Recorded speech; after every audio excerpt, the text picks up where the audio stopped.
life is not complete if you cannot have people that you can trust.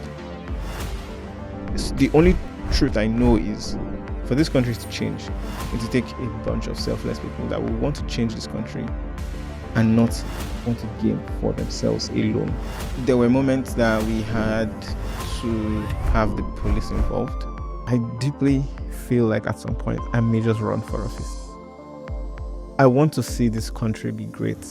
Today, I'm thrilled to host Fisayo Fosudo, a visual storyteller and acclaimed finance and tech video producer with nearly 1.5 million followers across platforms. With a knack for decoding mobile technology, personal finance, and the Nigerian economy, his weekly videos have racked up over 110 million views, featuring interviews with the likes of Anthony Blinken and Don Jazzy. Named Tech Creator and Tech Influencer of the Year 2021, Fisayo is redefining Africa's digital narrative. Thanks, bro. I really appreciate it, man. Long time coming. Yeah. And I can't believe we're actually here. I'm in Nigeria. Yeah. And I'm shooting. How long have you been? I got here on Saturday of last week. Oh. The next day, hung out with my wife's family. The next day after that, I had like deadlines for work. It's been wild. I haven't really seen any of my friends. So I haven't seen anybody. I know you do the gathering thing that you bring everybody together. Exactly. Is there one coming? So the plan now is that you're all coming for my wife's birthday. So We're going to Spain. Oh yeah. Yeah. Sorry. It's fine. You can't make it. Yeah. But yeah, I'm packing everyone into that instead, because otherwise I'll just kill myself.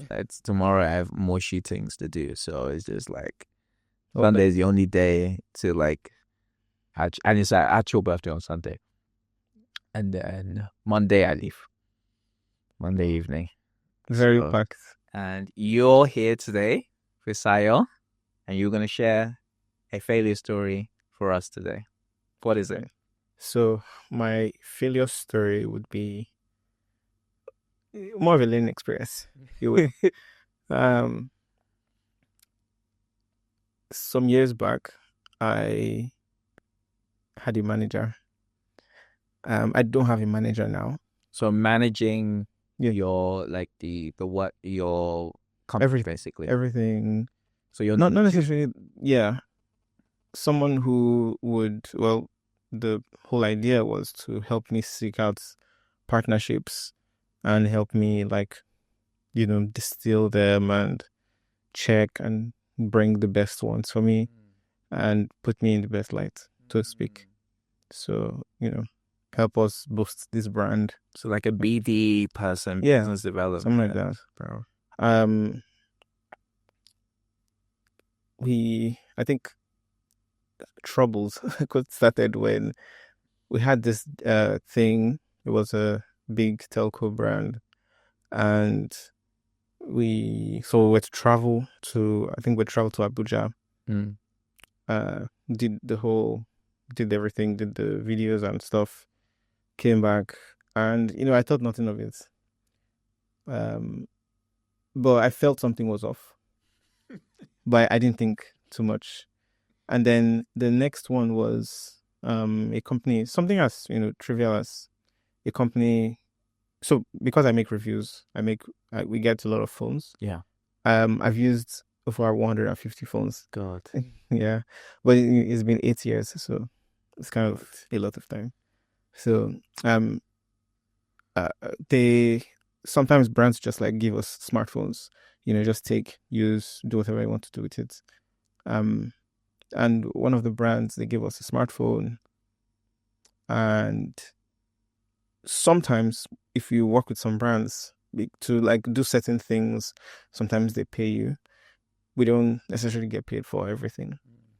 But I didn't get paid. And I didn't expect to. I just thought, this is a review, fine.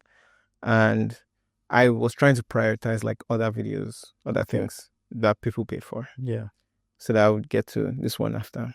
Because they would, if they pay you for something, they will call you every 2 minutes. So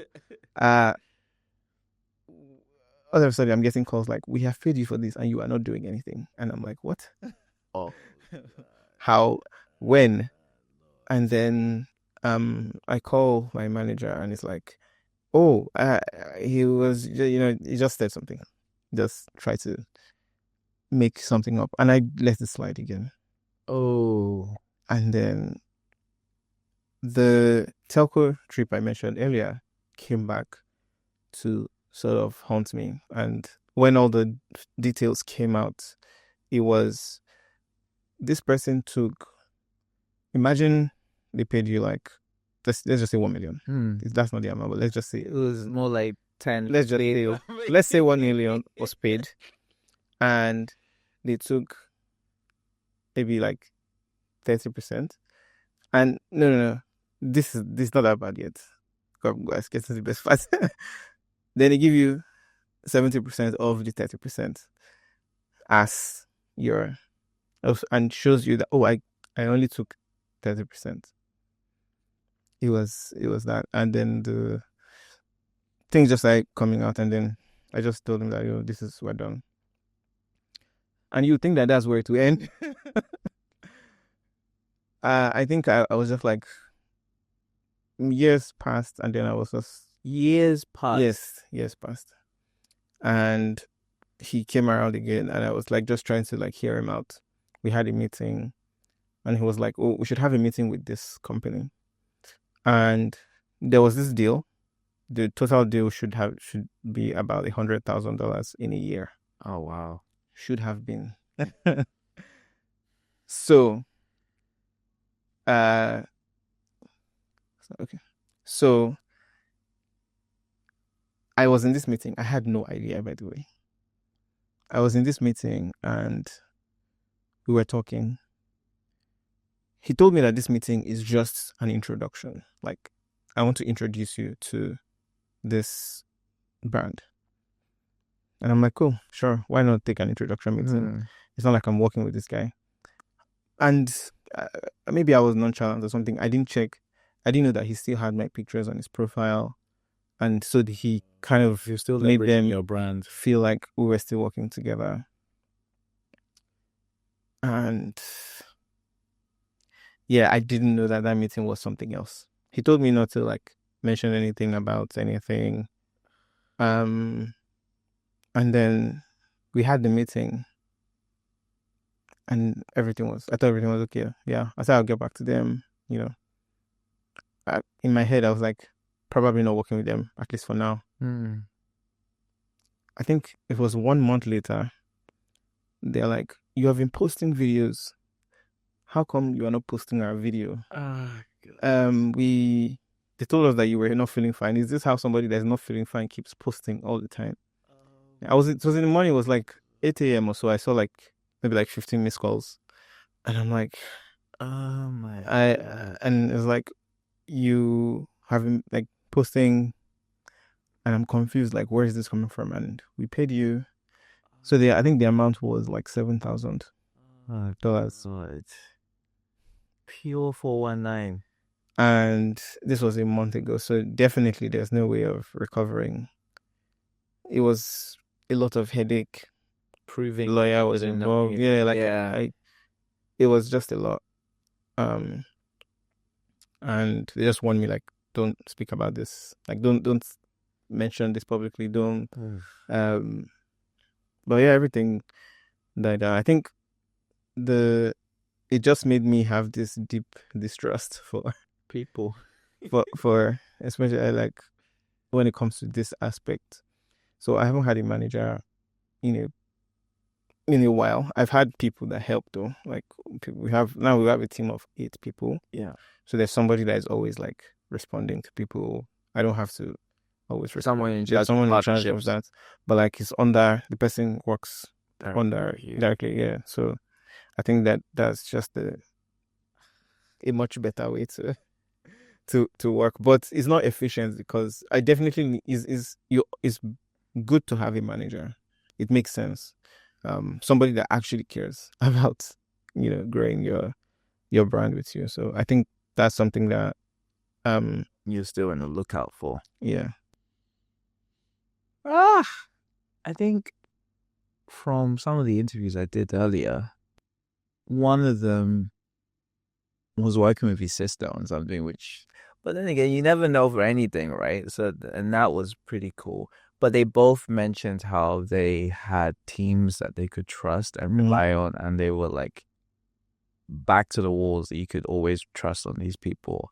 And what seems like the issue for you is like there's like a gap between you as the founder and there's like people right here, and there's not that person here that you can find. I think that totally makes sense, and it's something that I would say, like, I'm kind of working on that. What is sort of the sacrifice I'm having to make is I have to always now be very hands-on, and it's not necessarily the best. That's not best way to time. But I wanted to touch on the that experience, right? We've touched on the dynamic in terms of like the group dynamics in terms of work and what you've experienced with this person. What specific emotions were you experiencing? Because you're a very chill guy, right? No, I was very pissed. Yes. Did you shout? Did you like what were the specific emotions you experienced at that time? I'll try and articulate it. I think I'm trying to think of what my lawyers will not allow me to say. But well, specifically, I was asked not to post anything about this.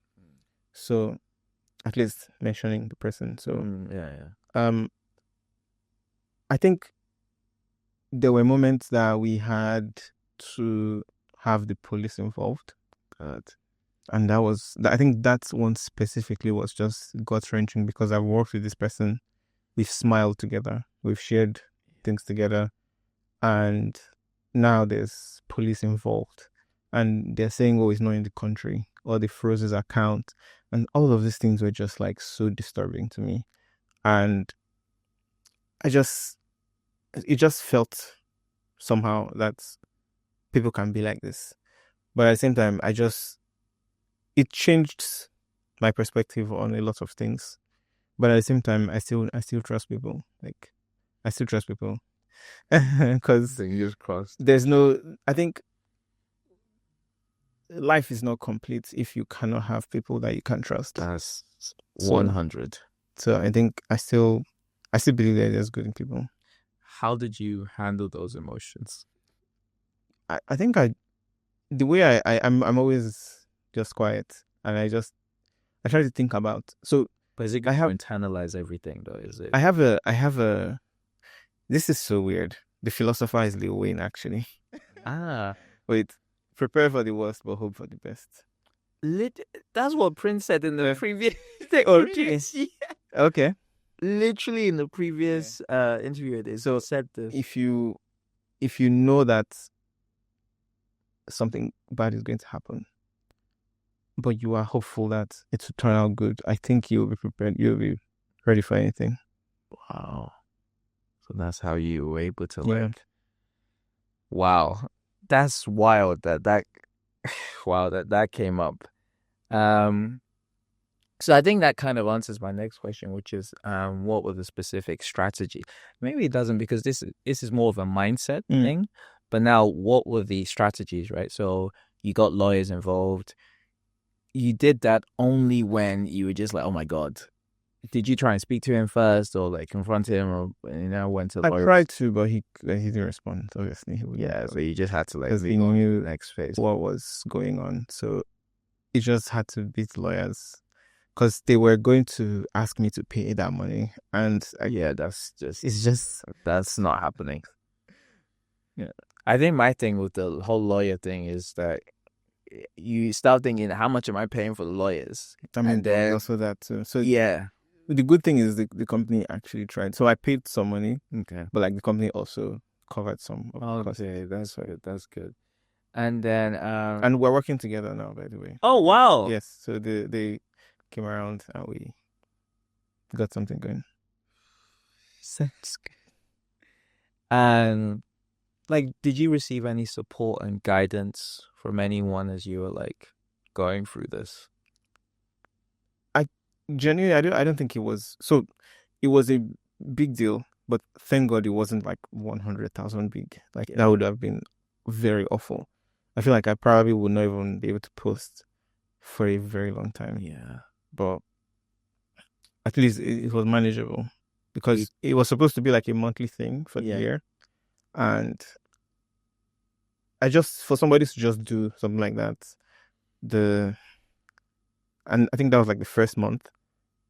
And he didn't do it just to just me, by the way. Of course not, no. Someone else came up to me and asked me like, "Oh, don't you know this person?" And I'm like, "Oh," and then so I think it was kind of. I didn't think I needed to involve other people. Even my parents don't know about this. So now they will know. Hi guys. So yeah, like I think this one specifically, like I at least it wasn't too bad to that extent. It was kind of awful too for the company, unfortunately. Yeah. I wish none of this ever happened, but in a way I'm also grateful because I got to learn from this experience. Yeah, and I think you're learning from it. I mean, I don't know, it came up on my Instagram.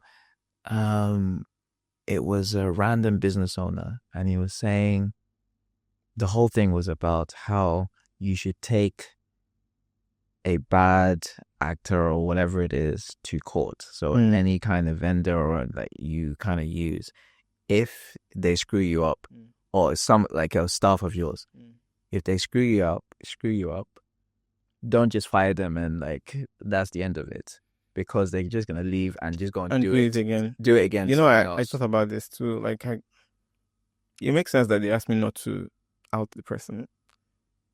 I also feel like people deserve some grace too, because I don't know, like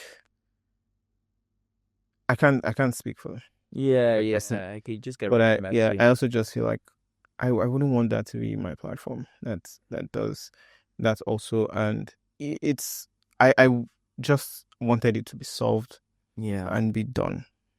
I think they still recovered something. I don't know if I'm allowed to speak like the whole thing, but I think there was some resolution, and it was a very weird experience. So how would you say? So yeah, I asked who kind of supported. You said you basically did everything was in the house. You didn't tell anybody. Your lawyers. That was it. It's also good it's also probably good to like let people know that there's some dangerous person out there doing this. Like, hey guys, the lion has escaped from the zoo. Warning.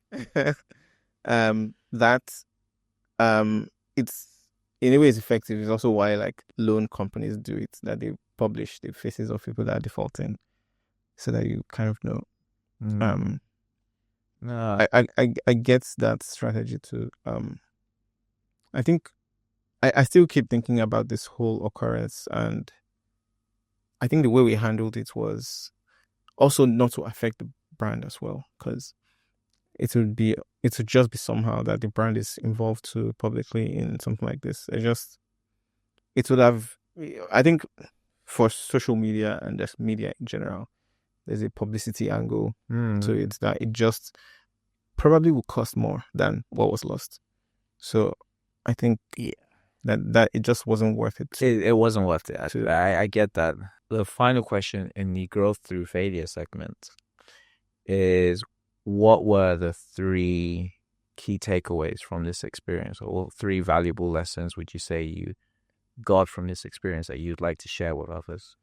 I think once that happened, we removed certain things from the pages, and we only like kept one point of contact. So there's only one way to contact me for anything, and it's just through email.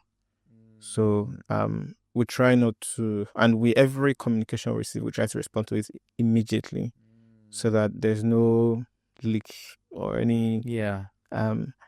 And the other thing was to have somebody that I could trust. So like there's somebody on the team. Her name is Stephanie. She's always hands-on, always like giving all the details, reporting everything, going through every single post and giving me all the links. And so that was something that we did. And I think just to make the communication as effective as possible, faster to respond to them so that they don't assume that there's another way to reach out. Because sometimes, like in a day, we probably get like 20 emails from people wanting to work with us. Wow. And we turn down almost all of them. We probably say no to almost all of them. But not every day. I'll probably put it that in a month, I think last time we checked, it was around probably 200 emails. So probably like it's less than 10 a day. It should be less than 10 a day. So some days it can go as high as 20. So we turn down most of them. And the only reason is because I wouldn't work with a brand that I personally wouldn't use myself. So unless I would use the brand or I like the brand or, so I can speak from a place of authenticity. So when they reach out to me, we would again like Stephanie would also research them and go and do like a background check and just report like, oh, these people are not real. Oh, these people are scammers. Or there are brands that there will be brands that they will build a platform just to use influencers to promote it and get people to deposit money into something and disappear. That happens. How do you think crypto scams work? Do you understand? So we get many of those as well. We get some legitimately good ones as well, but we can't work with all of them because there's some that we are working with that it just doesn't make sense to work with this other person, even if they are very good, even if their brand messaging and everything makes sense. We can't, because that would just be greed at this point. So whether it's a video we're putting out or a script or something, we will double check, cross check. Anybody who reaches out to us, we always double check. Sometimes it can be from a fake email. We received an email from a brand that was not the brand, claiming to be the brand, just to work with us and then get into our space and steal our information. What? Yes. So that happens. Funny thing is we were so excited, like, oh, this brand reached out to us. And then we reached out to them back. And I was like, no, something's off. This is not. This is scary, man. Yeah, and then it turned out that they wanted us to download the PDF. So sign something. And once you do that, they have a file on your computer. Your data. Once you open that PDF and you are connected to the internet, it will download something and start uploading your files to them. That is so fascinating to think about. Like, but I think that is scary. So I think we decided like double checking, cross checking everything. We don't click, obviously, cybersecurity tip. Do not click links in the emails ever. Sounds like a narrator aware. What you've done with your never ever click links because you don't know what's like. There's this Honey scandal with PayPal that happened. Did you hear of it? No. So Honey is a brand that big influencers worked with. A lot of influencers worked with Honey to promote their service. Their service basically is supposed to scour the internet and give you a coupon code that will get you a discount. Okay. What little did they know that anybody who used Honey was downloading a code to their computer that replaces the code to their own from the influencer's code. And that way it takes away all the influencer's earnings. Yes. And they did it for so long. And it just came out and everybody started like bashing them. But it's just a small dent in PayPal's books. Give me a, before I get to the next section, like, I'm interested to know like what the breakdown of your team is. Not by name, but more like position. I mean, I can call their name. Yeah, all I'm right. Like, we shout them out. Kelechi, senior editor, he also helps with, I think is an all-rounder because he helps with like managing all the videos. So we have a Trello board that we use. We like line everything out there. He helps with that. And then he helps with, organizing what we're going to say in the video even. And then editing. So he's very good at those. We have Solar. She edits all our unboxing videos. Okay. She does audio, and she does some editing as well. We actually brought her on as a writer for anything. Oh, Yeah. wow.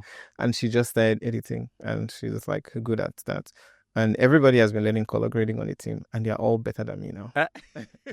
So that's good. I still don't know how to color grade. They all do it, and they're all good at audio as well. Wow. And they all know like all the audio effects and tools. So then there's Tony. He's animator. We call him the head of short form. Okay. He does all the short form content, and he's so good at the short form. Like, he's really, really good. Like, he just does it like a movie, and I'm just like, well done, sir. He's always learning. Like, every time I see him, he's always like learning something. He's always like on tutorial websites. He's always learning, and I'm so like proud of him. And then we just brought someone on. His name is Timmy. He's an animator. He did some of our very, very best videos. We did a video on why everything is expensive in Nigeria. That video was very good.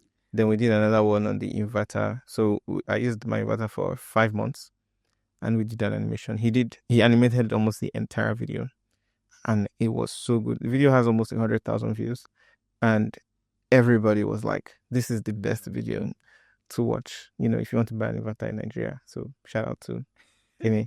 And then we have Stephanie, of course, who does all the comms work. We also have an economics researcher on the team. Nice. So I was an economics student. Yeah. In Unilag. He's also just graduated from Unilag economics. So he's been helping us. He used to work at Nairametrics. Oh, wow. So yeah, he's our economics researcher. So he helps to do research for all our finance economics scripts. Interesting. And so he does that. He gives us like a very, very detailed research, and then we turn it into a script and make that. Who else am I forgetting? God. There's the designer, the thumbnail designer. So we brought a designer. He's not in Nigeria.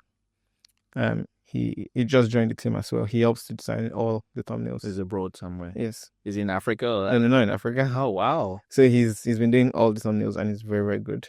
He's very, very good with thumbnails. Oh, yeah. Folk is a dedicated thumbnail person. I think that's everyone. We just also brought someone in too. So he's also another designer, but we're still like in the process. So I'm trying to get a course for him to take. And I think something I'm also doing is, if they need any course, we just invest in courses, and we just give them courses to learn stuff. And I have a course I'm also giving them again about video editing. So just sharpen their skills. And I just believe, like, when they started, and if they're watching it, they know when they started, they were not that good. But they are so good now. All of them are better than me. And that's just beautiful to see. So, yeah. So is there like an official onboarding process now that you're like more established, or like you just get on with it and like learn as you go? I think I think I typically put out like application, like, oh, we're hiring. And then funny thing is, we always get maybe like 300, 700 people to apply. And that's so good, because some people put out like they're hiring and you don't get any. Yeah. So whenever people are hiring, I just reach out to them. How far? Some people have filled this form. Do you want to check these people out? So like helping. Like me, I've asked you first. Yeah. So exactly. So I go through those profiles myself. I read and see everything, and I look at the portfolios myself, and then I pick the best ones, and we have an interview. Some of them are so like in shock that I'm the one interviewing them. I'm like, who else would interview you? What is my brand? Your what? Do you understand? So then we just did the interview, and I just like get sense. Some of them are so good, but the way they talk is just like, brother, come on. Yeah. And some of them, I think we've interviewed people that were just like too obedient, and I think that's just it's good. They won't be able to take initiative, but I think it's just good if they are like able to think on their own. And I think everybody on the team is like that. Nah, that's awesome. And like, putting you on the spot, is there like, what's the channel like? We're in Nigeria, man. People don't jabba every 2 seconds. Like, Yeah, this particular topic is so deep for me. Like this jackpot thing. I made a tweet. I said it on Twitter. Like, I made a tweet, and like if everybody of value leaves Nigeria, who will build Nigeria? On the one hand, I think it's good to leave to go and acquire everything and maybe come back and help build this place. But I keep thinking like, do you know, like I deeply feel like at some point I may just run for office, something, or just I want to I want to see this country be great so that we will be proud of this country. Yeah. I have a note in my notes and I keep writing everything that I would like to change. And that note just keeps getting full. And from stuff as little as the direction on the road, like the design of the direction. I don't want to get lost. Or if I'm a tourist or if I'm visiting, I don't want to get lost. Give me a good, like some till now, like okay, no, not till now, but like when I used to go to, I didn't used to frequent the airport, or like now, like before, I will get lost because there's no sign to show that this is MM1 or MM2. Till now, there's no sign to show that this is MM1 or MM2. So, and sometimes like when you get your ticket, you don't even know which one it is. Yeah. They just tell you, I'm on like WhatsApp groups where someone will be like, I don't know which is MM1, MM2 for which flight. I don't know So where I'm going. There's like people that litter or just like dirt, all of those things, burning waste openly. It is killing us, You need and to we visit still do Singapore. it. Why? Because all these kind of things, the guy even bans chewing gums. Lee Kuan Yew, their founder. Oh yeah. Yeah. There's a book about. I want to read that book actually. It's the About guy's how- amazing. What he did, it was a swamp Yeah, place, malaria, whatever, and turned that into one of the richest countries in the world with no natural resources. wow. I want to read his book actually. I think I saw something like that. I saw a book like that, and I want to read it. So I wish I could like take matters into my hands and like do something for Nigeria, and maybe at some point I will. You're still young, man. But like I want to see this country be good so that people will not just keep saying. If it feels like the dream of Nigerians is to like make it and leave the country. and leave the country, and I just wish that we like love this country to stay and change things, because I think nothing would change if we actually don't do anything. Yeah, I'm part of a generation that we're all here in from 08, 9, 10. We graduated around that time.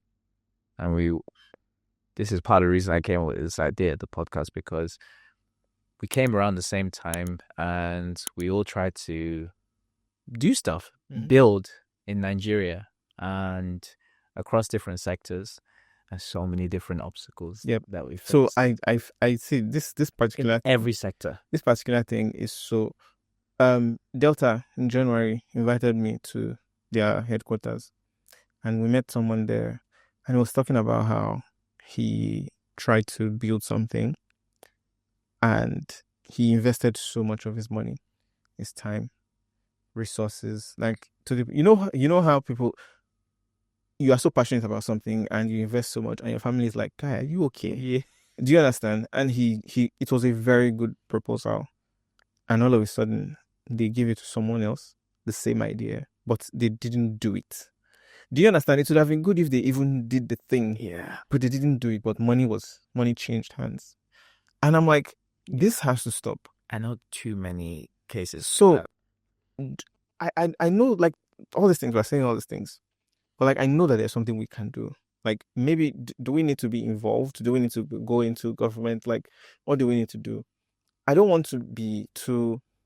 People have said like, "Oh, you're too idealistic."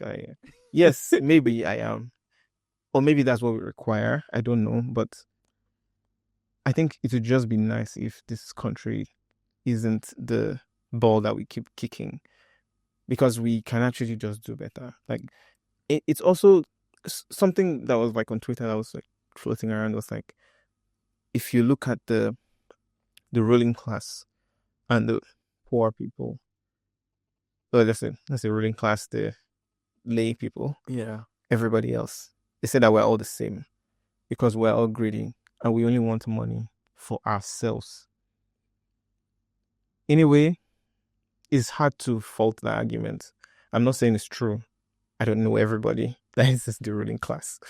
But the only truth I know is for this country to change, it will take a bunch of selfless people that will want to change this country and not want to gain for themselves alone. That's the only way. And if we keep coming up this way, like if many people that want to change this country and are selfless come together and actually do this thing, I think we will actually make this work. I feel like I'm saying actually a lot, but I think that that's what we need. We just need people that want to really, really change things and not think of their own selfish interest or self-benefit. And if you look at it, really, people have seen examples of people that get there and enrich themselves. And that's just the format. So why can't we just do that? Just rinse and repeat. You've met my friend Uzo, remember? Yeah. Yeah, he's actually now in the government, and he's only 36 and he's running Credit Corps now. When that house party I did was at his apartment in Lagos in 1004. That was his. So he has the same mindset as you. I think you should be speaking to him more. You need to definitely speak to him more because he's been single-minded and focused on that right from KC when he was in King's College, Lagos, and everything about. Why don't we have trains?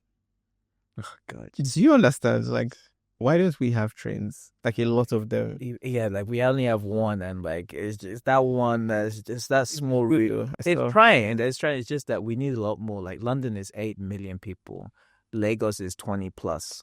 I was reading about like trains in London, and if you see that you don't drive.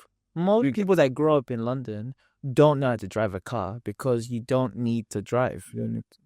I was reading about it. I learned how to drive in Lagos when I moved here. It was just like, because I never needed a car. I was just like, just get in the train and the tube, the bus, everything is there. Taxi. The taxi is the last thing you use. Yep.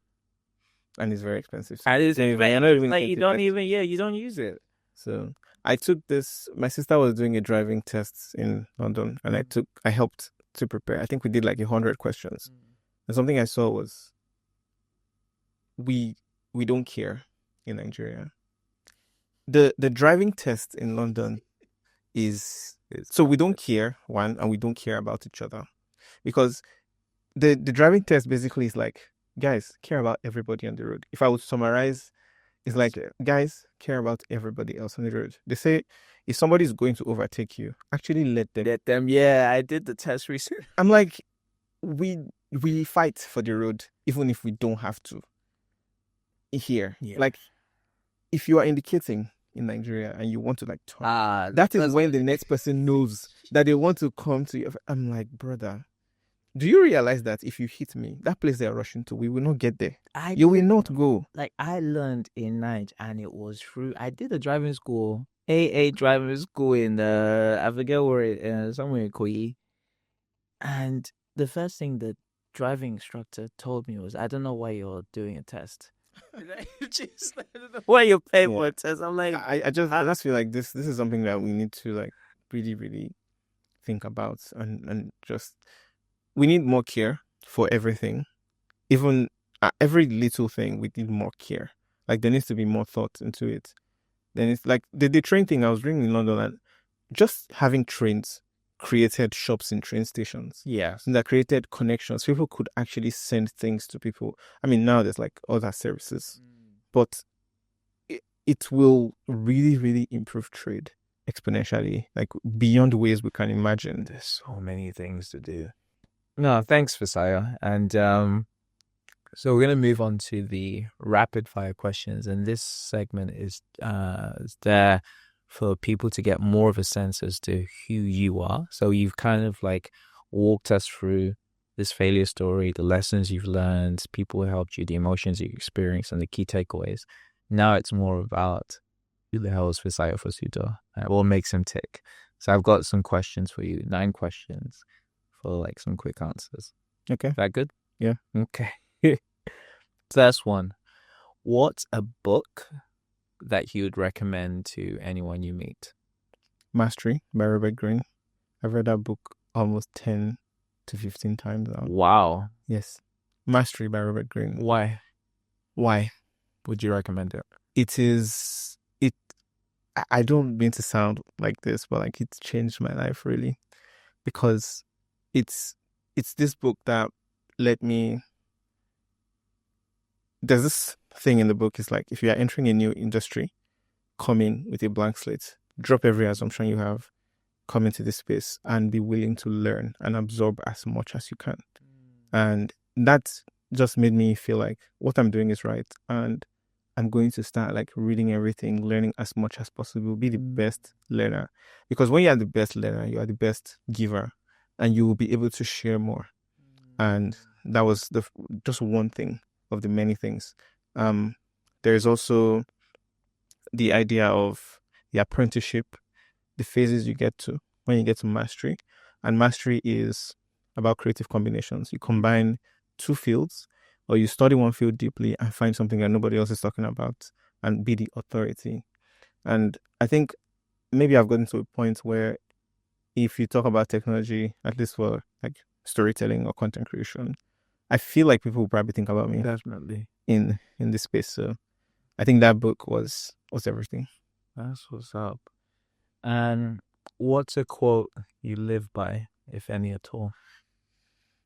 I actually don't live by anyone. I think because I've read, I read a lot, and maybe I shouldn't be reading too much. I don't think This- you can read yeah. much. Okay, maybe that. But Good. I think a quote I would live by. I say I live by. I don't know. I can't place my hand. No, it's on one. fine. I have so many. What's coming to your head? Hmm. If anything, if nothing comes to your head, it's all good. I think it's probably just me when I talk about stuff, and it's like I think value first. I don't know if there's any quote by anyone, but I always say like if you are doing anything, think of how it will be valuable for the next person or the person you're doing it for. And in terms of like, I think it also works for collaboration. If you want to collaborate with someone, actually think about them. Like, how would this person benefit from this thing? Think about their benefits. Think deeply about what they would sort of gain from this thing that you're proposing to them, and then approach. So I always like to think about things from the benefit of the other people first. Especially with you, all the people you're working with. Goodness. And who inspires you regularly? Who inspires me regularly? I would say- this person inspires me. My dad, actually. Okay. He's very hands-on. I think that's the word I would use. He's so good. I don't know if that's a correct word. What do you mean? So in terms of feedback, in terms of advice, thinking or in about, terms of like- listening to you? I keep thinking about like us growing up and how he was just there and how he loved us, and I just aspire to that. That's powerful, man. Yeah, especially for a lot of people from single parent homes and stuff, and just how difficult it is. Having a dad is, that's underrated, to say the least. So that is a privilege to have a loving dad that's actually there, present. What's one skill you think everyone should have? I think everybody should read. I think everybody should like reading, because I really hate that saying that to hide a thing from a black man, put it in a book. Ooh. It is so offensive. But then again, you find evidence of this sad thing in many, many cases. So I think people should read. And not just like read and you don't have to believe what you're reading. You should question everything. I think that we should instill curiosity in everybody from very early on.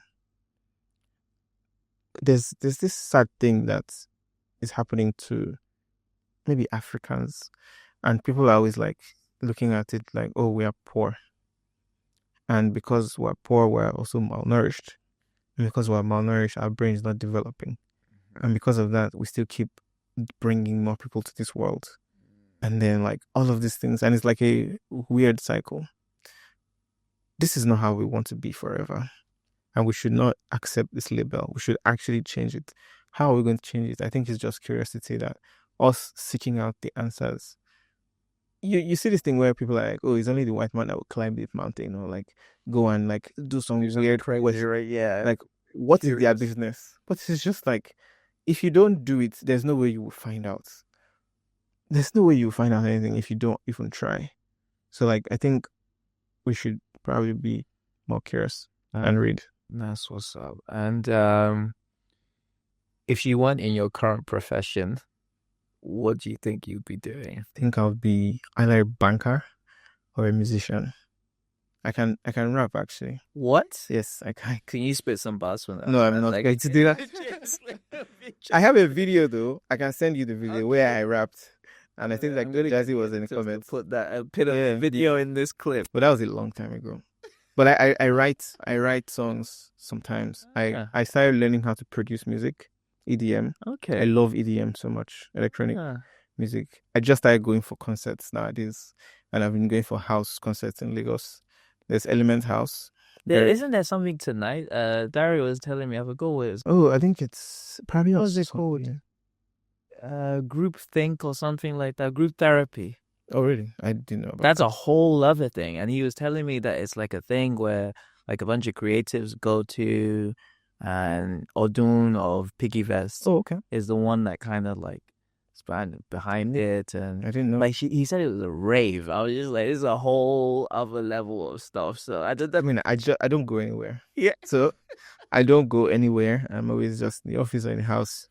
I just started going out like very recently. So I am like, house music is EDM at least is like really, really fascinating to me. Nice. I've been learning how to produce for a while, even though I'm not like very consistent. But I have so many melodies. I hum melodies in my head. I come up with melodies. I try to like learn piano like once in every 10 months. Well, but I think if I wasn't doing this, I think it would be either banking or that's that. And what's something you've learned about yourself in the past year? Past year, I think maybe I think I can be so on my own, or just like away from everything.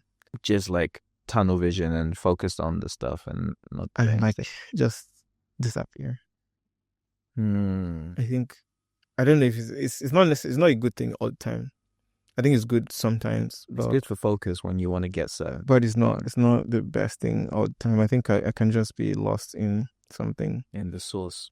And I like, if I'm learning about something, I like to learn as deeply as I can until I'm irritated. So I think I just, maybe it's a bit obsessive about like learning something. Like I'm taking a course now. Okay. On something that I already know how to do. But like I'm just trying to be like the best at it. So I'm like forcing myself to take this course. I just did like 2 modules. I did the exam 4 times. And I got like 39 over 40, 38 over 40, 40 over 40, 40 over 40. So I was just like obsessing over that just to be able to get 40 over 40 twice. Have you listened to this podcast called Founders? No, I have not actually. I think you should listen to it. The reason why is that I forget the guy's name, but he reads everything. He's just constantly reading, but he reads about super successful founders of like huge businesses. Okay. From all the way back in time, like Rockefeller, Carnegie, or whatever, or to like current people, right? And he does all the reading for you, and gets all the insights from the stuff. Nice. And then quotes, like, so he's reading key excerpts, but without reading like charges of the book. And he's like focusing on all the key takeaways and lessons from it. And the Steve Jobs one was ridiculous. I literally listened to the thing and I was like, this is amazing, because it was like he was reading a book called The Presentation Secrets of Steve Jobs or something. I typed the whole damn podcast verbatim down. I wrote everything. I typed it all down, put it on ChatGPT to summarize it well. And I now use that almost as a Bible in terms of like my anything to do with like branding or presentation and stuff. I upload that summary doc into the stuff to like, please follow this guy. To like, That's so right. Use this guy to like inform the thing. And it just, there's all this gold, because Steve Jobs was just... No, he's the OG salesman. This is the OG. It was mad. I would highly recommend it. So, and there's lots of books like that. So he did some for Carnegie, JP Morgan. It's just called Founders. Just called Founders. Okay. I'll find it. I'm in my podcast phase. And I think I'll recommend 2 podcasts. I recommend, if you don't know, Acquired by Ben and David. Definitely. That one is about like stories of businesses. So like he does Amazon, Apple. He's done a couple of them. He just did Rolex now. Oh wow! So my friend got a Rolex. I got. He did the Rolex one as well. Yeah. This guy, the Founders guy. So I got him the guy. I picked the Rolex up. So you were imbibed. Well, wow! Oh my God, the Rolexes are nice. Like I just unboxed one and I'm just looking at it. I'm like, this is an expensive watch. Yeah, and it feels expensive. I don't know if I'm going to get one, but that yeah. So like accessories plus, yeah, I'll just lose it. He Acquired podcast and Business Wars. Business Wars is dope. It's so dramatic, as a dramatization of business stories as well. So that's so like Sony versus Nintendo, and like a competition. Yeah, like 90s, early 90s. So like dramatic, and they come from history to today. That would be interesting. And what's one habit? So question 7 of 9. What's one habit you're trying to build or break? Habit I'm trying to break is late coming. I'm always late. I don't know why. And then I moved to like VGC. God, the traffic. Yeah, I got moved. So like I think I'm trying my best. So every time I try to leave 1 hour early, and it still doesn't work out. So I'm like, maybe it's Lagos traffic. No, I don't think so. Maybe it's just me. But maybe I leave like 1 hour 30 minutes earlier or something. But yeah, that's late coming. A habit I'm trying to build. I'm actually trying to learn how to use software and AI and like technology more in a deep way that can actually build something and like tinker with something deeper than just like reporting on the thing. For me, the whole thing is like the agent. It's not a habit or a skill. Jeez. That's a skill, I think. It is a skill. What is a habit you're trying to break? You mentioned late coming. In terms of building, I think, no, this is more of a skill, but you're like trying to build something out, right? When you're still trying to build something out, it's like you're trying to become more efficient in a specific space. Maybe that's how you can. Yeah, I think so. If you could have dinner with a historical figure, dead or alive, who would that be? Not necessarily a historical figure, actually. But let me ask a question. If it's a historical figure, dead or alive, the person dead or alive. Mark Zuckerberg. Oh, Zuckerberg. Why? Yeah. I think I would want to like pick his brain on how he navigated like a lot of hurdles, and also how he managed to like how he and there's a bunch of interviews on like that he has done. I think I'll probably just ask more selfish questions because I am also trying to build something, and I just want to get if I could show him what I'm building, I think that would just be cool. So, Is that something for divulging? Is this like a... Oh no, I can't talk about it yet. Oh, wow. I can show you though. Interesting. Okay, I'm looking forward to that. And the guy is only 41, which is ridiculous. So it's wild. The guy is 41 years old. He's been around for 20 plus years. He's been doing this for a while. His whole thing has been so resilient. And to be in that space, I think I just want to... I got to this phase now. Well, maybe when you probably understand why I'm feeling this way now. Investing so much into something and seeing it become something that everybody is using in ways that you couldn't even imagine, good and bad. So something like that, yeah. Okay. And final question. What does success mean to you? This is a very... People always like sigh when they hear that. Yeah. What does success actually mean to me? Honestly, yeah. I don't mind like money, because there's just something amazing that happens when you have a lot of it. And I know because Emmy, Helping, yeah. It's fun to have a lot of money. But I don't think that that's the only sort of metric for success. I think in my work, I would say like I've succeeded when like a lot of people care about the thing I'm doing, and they are just like so happy that I exist in the space to make this thing, and they are just showing up and just being there for the thing I'm doing, regardless of what it is. I think that I would say I've succeeded.